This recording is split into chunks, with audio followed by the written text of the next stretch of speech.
मेरा नाम रानी है। आज मैं आपको अपनी कहानी सुनाने वाली हूँ। मेरे पति राकेश ने अपनी ज़िंदगी में बहुत मेहनत की। वे ज़्यादा पढ़े लिखे नहीं थे, इसलिए हमेशा से मेहनत और मजदूरी का काम ही उन्हें मिला और घर चलाने के लिए उन्होंने यही किया। हमारे 2 बच्चे हैं। मेरा बेटा 10 साल का है और मेरी बड़ी बेटी 16 साल की है। अभी तक मेरे पति ने जैसे तैसे अपना घर चलाया।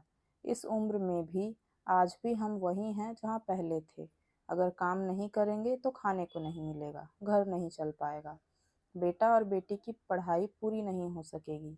मेरे पति की अब ऐसी स्थिति नहीं थी कि वो मेहनत और मजदूरी कर सकें। उनसे अब यह काम नहीं होता था।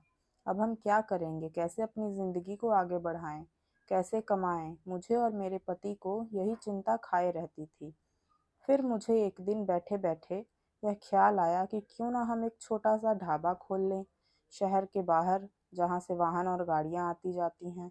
वहाँ टीन का छोटा-सा छपरा बनाकर चाय और खाने का एक छोटा-सा ढाबा खोल सकते हैं। मैंने अपने पति से कहा, टीन का छपरा लगाना है, बस उसके लिए पैसे लगेंगे। बाकी सारा खाना बनाने का सामान हम घर से ले जा सकते हैं। थोड़े पैसे मैंने अपने परिचित से मांगे ताकि हम अपना छोटा सा ढाबा शुरू कर सकें। उनके मन में अभी भी संकोच था। वो बार बार मना कर रहे थे, लेकिन मैंने कहा हम एक बार कोशिश करते हैं। कुछ दिनों तक मनाने के बाद वो मान गए और हमने एक छोटा सा ढाबा शुरू कर दिया। पहले दिन में मैं और मेरे पति वहाँ अपने ढाबे पर बैठे थे, लेकिन कुछ खास लोग नहीं आए। ढाबा छोटा और ऊपर से सभी खाने वाले पहले ही अपने ढाबे फिक्स किए हुए होते हैं कि उन्हें कहाँ रुकना है और कहाँ खाना है। हमारा पहला दिन निराशा भरा था। कुछ दिन ऐसे ही गए। कोई इक्का दुक्का लोग चाय पीने रुका करते थे, लेकिन इतना नहीं होता था कि हम उससे अपना घर चला सकें। मेरे पति फिर से किसी काम की तलाश में लग गए। उन्हें एक काम मिल गया जहाँ पैसे कम थे लेकिन मजदूरी कम थी। उन्होंने वो कर लिया।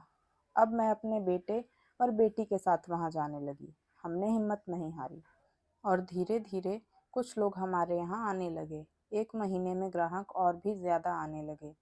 उन्हें घर जैसा खाना मिल रहा था, इसलिए हमारा छोटा-सा ढाबा चल निकला। मेरे पति जितना कमाते, उससे ज़्यादा अब ढाबे से कमाई होने लगी। देखते ही देखते हमने जो छोटा-सा ढाबा खोला था, उससे हमारी आर्थिक स्थिति में बहुत सुधार हो गया। जो कर्जा लिया था, वो भी उतर गया। हमें एक नई उम्मीद मिल गई कि सब कुछ अच्छा चल रहा था। ढाबे को खोले 6 महीने हो गए थे, लेकिन फिर ऐसा कुछ हुआ जिसके बारे में मैंने सोचा भी नहीं था। एक दिन घर से जब हम लोग ढाबे के लिए जा रहे थे, तब मेरे पति कहते हैं, ढाबा आज से बंद, कोई भी अब वहाँ नहीं जाएगा। वो बड़े ही गुस्से में थे। ऐसा गुस्सा मैंने उनके चेहरे पर आज तक नहीं देखा। मैंने बोला, क्या हुआ? क्या बोल रहे हैं? इतना अच्छा हमारा ढाबा चल रहा है। वो बोले, मैंने कहा ना, कोई भी अब वहाँ नहीं जाएगा, ना तू ना तेरी बेटी। मैं जितना कमाता हूँ उतने से घर चल जाएगा। तू अब वहाँ नहीं जाएगी। मेरे पति का ऐसा रूप मैंने पहले नहीं देखा था। उस दिन मैं ढाबे पर नहीं गई, लेकिन जब वो शाम को आए तो भी उनका मुंह उतरा हुआ था। मैंने सही समय देखकर उनसे बात की। पूछा, क्या हुआ? आपको ऐसा क्यों बोल रहे हैं? वो बोले, मेरा मुंह मत खुलवा, मैं सब जानता हूँ कि तू क्या कर रही है। मैं तेरे साथ इतने दिनों तक वहाँ रहा, तब वहाँ कोई नहीं आता था और मेरे जाते ही ढाबा चलने लगा। आखिर ऐसा भी क्या हो गया? मेरे तो होश ही उड़ गए। वो बोलना क्या चाहते थे? मैं समझ गई। ऐसी बात, वो भी शादी के इतने दिनों बाद। उनके मुंह से सुनकर मुझे यकीन ही नहीं हो रहा था कि यह मेरे पति हैं। मैं एकदम खामोश हो गई। रात को मेरे आंसू नहीं रुक रहे थे। मेरे मुंह पर अब ढाबे का नाम भी नहीं आया। मैंने सोचा था कि उनको कोई सफाई नहीं दूंगी। वो अपना काम करते रहे, लेकिन उनकी कमाई कम थी, उससे अच्छे से गुजारा नहीं हो पाता था। कुछ ही दिनों में जो पैसा जमा किया था वो खत्म हो गया। करीब 3 महीने बाद ही उनकी तबीयत खराब हो गई और वो बिस्तर पर आ गए। काम नहीं कर पा रहे थे। मैं जैसे तैसे उन्हें संभाल रही थी। घर में जब पैसा खत्म होने लगा तो कर्जा लेने की नौबत फिर से आ गई। मैं चाहती थी कि कहीं किसी के घर जाकर खाना बनाने या बर्तन धोने का काम करने लगूं, लेकिन उनकी तबीयत खराब थी और मैं नहीं चाहती थी कि मेरी किसी भी बात के कारण वो फिर उसी तरह की बातें करें। एक दिन वो बिस्तर पर थे। मैं उनके लिए खाना बना रही थी। तब उन्होंने मुझे बुलाया।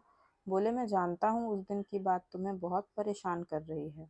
लेकिन और तुम्हें लग भी रहा होगा कि मैं तुम्हें यह सब कैसे बोल सकता हूँ, लेकिन वो शब्द और बातें मेरी नहीं थी। अपनी रिश्तेदारी में ऐसी बातें हो रही थी। मैंने अपनी बीवी और बेटी को अकेले वहाँ छोड़ दिया। उन्हें देख लोग रुकते हैं जिससे कमाई हो रही है। इस तरह की बातें बर्दाश्त नहीं कर सकता। दो रोटी कम खा लेंगे, लेकिन यह सब नहीं सुनना था। समाज और यहाँ के लोग खासकर अपने परिचित और रिश्तेदार आपको आगे बढ़ता देख बहुत कुछ कहने लगते हैं। लेकिन लोग इस हद तक गिरे हैं, मुझे इसका पता नहीं था। और मेरे पति भी उनकी बातों में आ गए। उस समय मैं भी होती उनकी जगह तो शायद यही करती। मुझे भी उतना ही बुरा लगता, वही फैसला लेती जो उन्होंने लिया। मैंने उन्हें कहा कि कहाँ है वो शुभचिंतक जो अब आपकी मदद करने नहीं आएंगे। जाइए, आप उनसे पूछ लीजिए, हमारे घर में खाने को नहीं है।